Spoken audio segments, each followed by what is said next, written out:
Puntahan natin ang ating PBA Budweiser buddies. As you can see, Jerry Codiñera, walang punto sa kanya, pero tumulong sa rebounding. At para naman dito kay Mark Telanda, siya kayo na masama nilalaro para sa Shell Velocity. Pati naman si Benji Bras, only 2 points, but at least he's asserting himself in the other fields of this game. He has 5 rebounds and 3 assists for the cause of Shell Velocity. Okay, at we're all set para po sa magbubukas ng ating third quarter. Muli isang magandang gabi po, bansang Pilipinas, Luzon, Visayas at Mindanao. Ito po ang pagpapatuloy ng Alaksan PBA All Filipino Cup 2000. Sinatid po sa inyo ni Mon Liboro at TJ Manotok. Kasama po ang buong pamilya ng Viva Vintage Sports. At doon po sa mga kachuchunin pa lamang, huwag po kayo magugulat. Yan po ang Yellow Army para ngayong gabing ito. At hindi lamang po yellow ang kanilang jersey, pati mga hair din nila. Of course, that's in solidarity with their fallen comrade, itong si Asi Taulava. Third quarter underway. It's a 20-point lead para po sa Mobiline. 38-18. Let's see. Itong Shell Velocity. Ano kaya sinabi ni Coach Perry Ronquillo ng ating halftime? Alam naman natin, Perry Ronquillo, yung master motivator natin dito sa PBA. Benji Paras. Let's see at kung magtutuloy-tuloy ito, Benji Paras. That's only his second field goal. Only 4 points para kay Benji Paras. Good effort there for Shell Velocity. They were posting up Jerry and Plana. He kicked it out to Benji Pras and hit that jumper. And that's what they have to do. No? They play the ball better once they get doubled on the post. Victor Pablo to Patrick Fran. Patrick Fran started half para sa Mobiline. PhonePals. Ang layo ng binyahe din ng Patrick Fran. Nagmintis ang layup. Tumatakbo ang Shell Velocity. Jerry Plana against Bong Ravena, pounding the level, kick it out, get the return pass. Jerry Esplana operating underneath, an aggression being shown here by Jerry Esplana. Finally, some aggressiveness being shown by Jerry Esplana in the second half, and that's what Shell Velocity needs. Pero sa pati naman ng Mobiline, it's been a good ploy by Coach Luyelas to put Bong Ravena on Jerry Esplana because he's a bigger guy at mas mahirapan sa poste. Meanwhile, paano nakakawala itong si Patrick Fran for those penetrations. Foul will be called on Jerry Esplana. Una pa lamang yan ni Jerry. And the first being foul para sa Shell Velocity. At Patrick Fran po nasa 4.5 meter line. Para makabalik ang Shell dito, kailangan dito na gumawa ng mga defensive stops. But Patrick Fran taking the ball strong to the hoop in both sequences earlier. Kasi Patrick Fran started out very hot. No? He had 7 points very early for Mobiline. Pero nung second quarter, he has yet to score. And now this is his first point.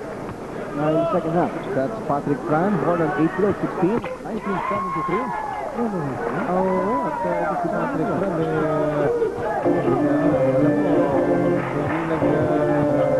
hindi yan nakuha ng first round yung sumali siya. He's a very nice story. He worked really hard. He was drafted but not signed. He was a rookie. He was a free agent as a sophomore, and lucky for him, Mobiline saw his hard work and his work ethic. They picked him up as a sophomore. In fact, they gambled on him, in which no other team really wanted to pick him up. And look at him now.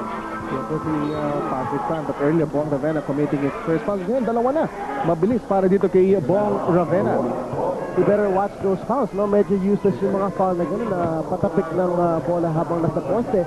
You should just play straight-up defense against Jerry Esplana on the post. And Jerry Esplana really active na dito sa ating third quarter. Esplana firing over Bong Ravena, and Jerry Esplana has 4 points in the ball game. Lahat po ginawa sa third quarter natin. 16-point lead para sa Mobiline. Almost 2 minutes gone by sa ating third quarter. Sama to open yung lane momentarily as they go to Patrick Fran. He overshot the mark. Shell Velocity on the comeback trail. Benji Paras.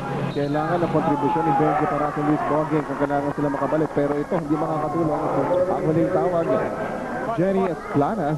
He was posting at Bong Ravena, but he was caught by the ref. Sana tinatarap yung siko niya dito sa abdomen ni Bong Ravena. So balik ang bola sa Mobiline PhonePals. Jerry Codiñera. No point so far para kay Jerry, pero tumulong siya sa rebounding. 7 seconds to shoot. Victor Pablo. Nice move. Wala doon. Jerry Codiñera gets it back. Tamaso, or Ravena rather. Iikot nila. and Patrick Frank. Makakakuha ng foul mula dito kay Jerry Esplana. Good patience there for Mobiline. There were so many instances that they could have taken the shot, but they opted to rotate it and find the more open teammate, in which they found Patrick Frank in the corner, and he picked up that foul. Hindi mo halaga nito si Patrick Frank. Walang hesitation eh. Pag dumadrive talaga, pagtanggap ng bola, alam niya ang gagawin doon. So, wala talagang takot si Patrick Frank. Ravenna to Codiñera. Ravenna gets it back. Three-pointer. Wala doon. Almost 3 minutes gone by here in the third quarter. It's now Benji Paras posting up against Jerry Codiñera. Matagal ng matchup to. Benji using his body against Jerry. Chris Jackson for the follow-up too. Yeah, good positioning there by Chris Jackson. One of the better rebounders at his height, no? Victor Pablo failed to box him out that time, and he got a good offensive rebound. Muli po nagbabalik ang bayan ng superstars.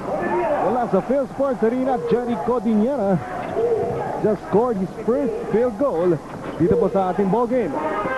Finally getting on the score sheet of Jerry Codiñera. And actually they haven't really been needing his production, but anything that will come his way will be a big help for Mobiline. Meanwhile, Jerry Esplana is simply unstoppable dito po sa ating third quarter, already with 6 points. All delivered dito sa ating third canto. 8 minutes to play. Third quarter action. Jerry to Don Camacho. Camacho using his speed against Chris Jackson. Yes, exactly what you said, partner. Using his speed to get around Chris Jackson at the post. Another 3 points for Mobiline, starting to douse the fire of this mini shell rally. Alam mo Don Camacho, kung mag-yosip against Chris Jackson, asahan mo yung katawan niya. Haharang na sa'yo.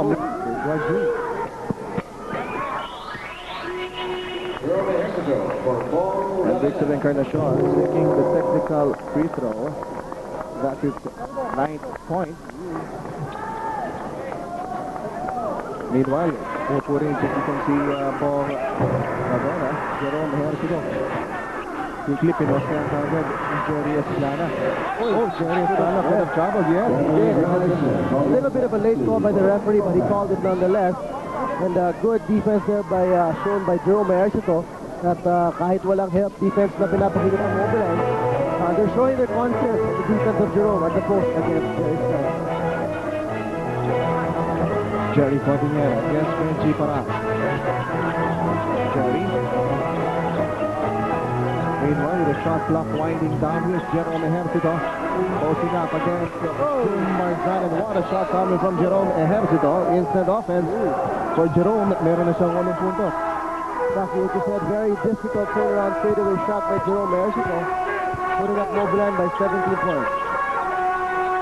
Victor Encarnacion trying to help the process, shell velocity. Medyo nanlamig ito si Victor Encarnacion. Although he was the surprise package ni Perry Ronquillo, ni Coach Perry Ronquillo, yung pong second quarter natin.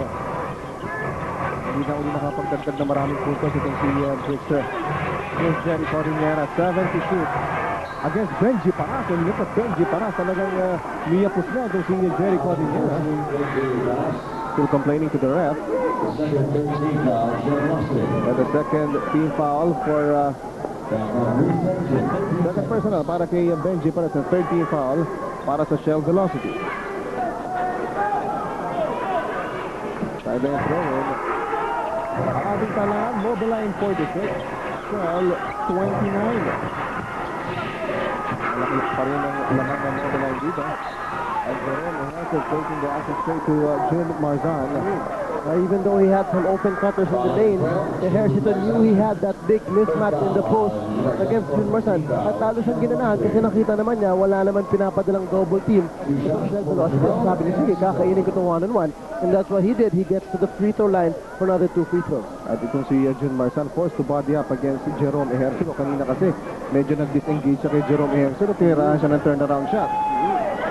So Jerome Ejercito, really a very potent weapon para sa Mobiline PhonePals. At ngayong gabi meron ng 8 puntos. Let's look at Coach Perry Ronquillo. Hindi pa natin siya nakitang lumite buong gabi ito. Dale Singson again.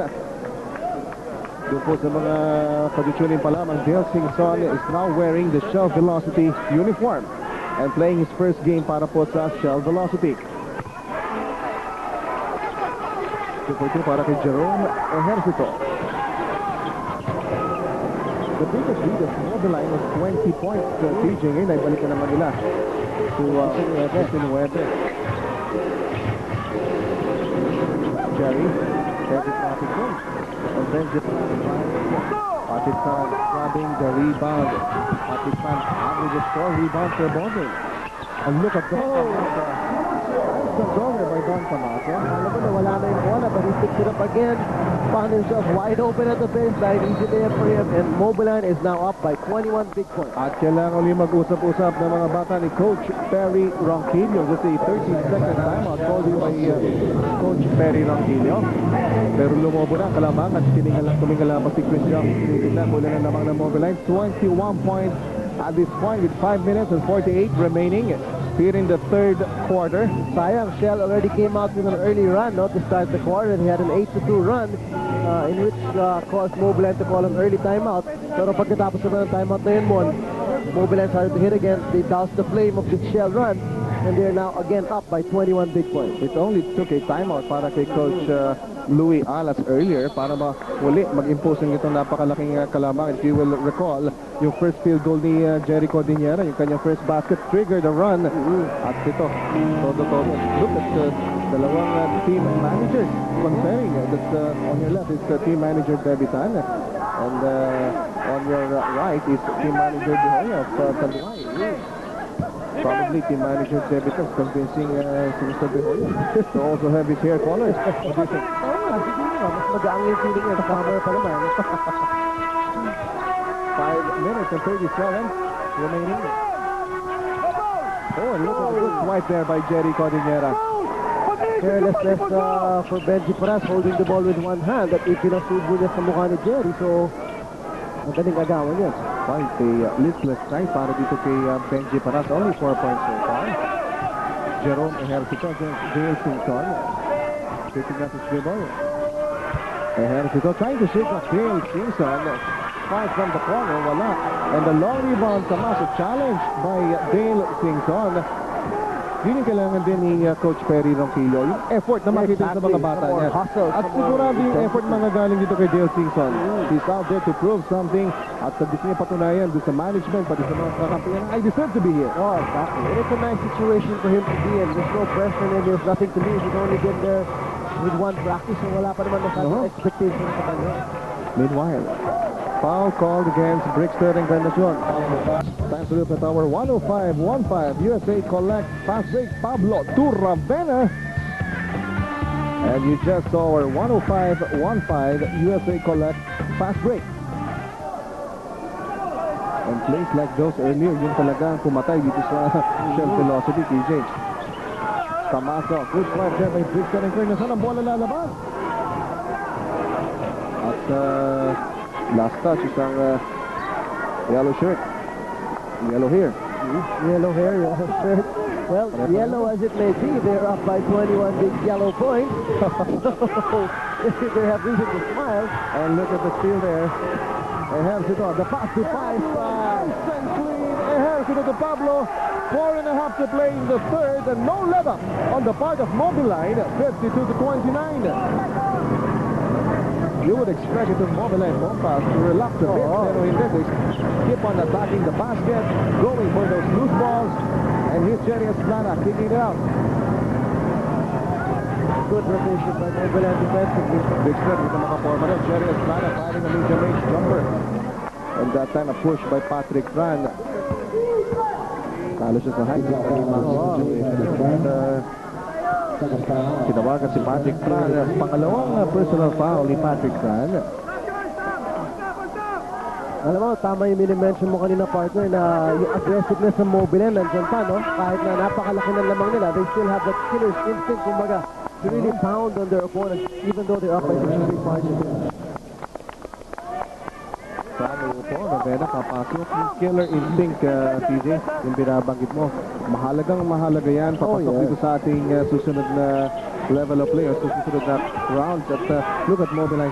Still, numbers mga kaibigan, yan ang indication ng intensity. Oh, exactly. They've got 5 steals as compared to Shell with 9. Also, just goes to show how hard they work on the defensive end. Our start was brought to you by Chris Tank, the all-in-one blue, technology by Laptop. Ito ang ating referee. At si Camaso matatawagan ng kanyang pangalawang personal foul. At Mobiline, mabilis sumabol dito sa team fouls, meron ng 4. Meanwhile, Shell, 5 ng team fouls sila. Almost 6 points for Mobiline. They will already trouble the output of Shell. How big they need it so far. As you see, Jerry Estrana still trying to chip in what he can with a turnaround jumper. Game stop para dito kay Jerry Estrana. He has 8 points. Lahat ginawa sa third quarter natin.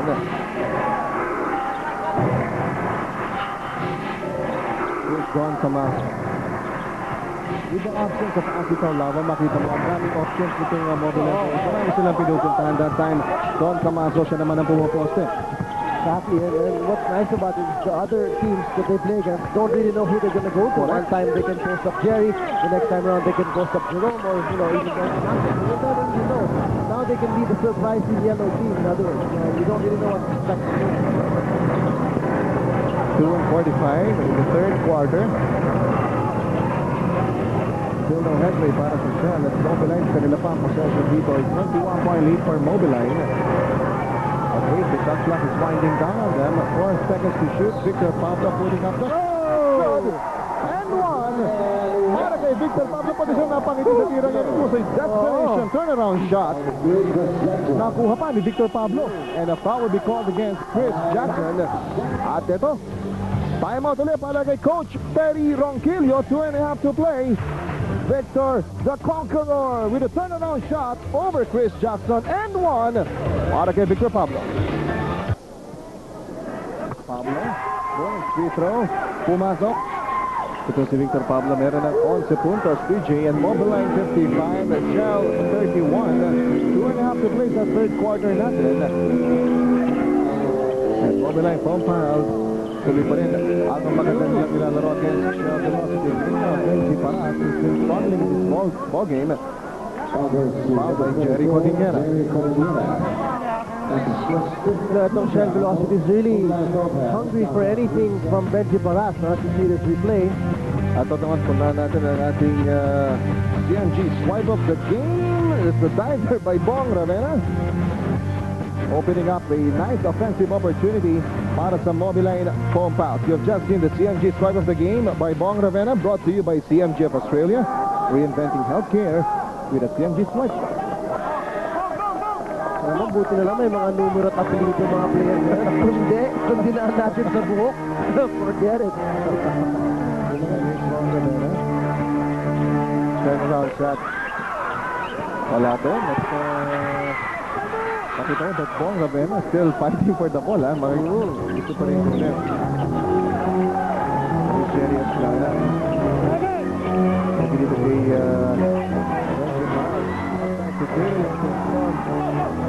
2 3-point shots na by Dale Singson ang nag-limited. So no success from the outside para kay Dale. A minute and a half to play sa third quarter.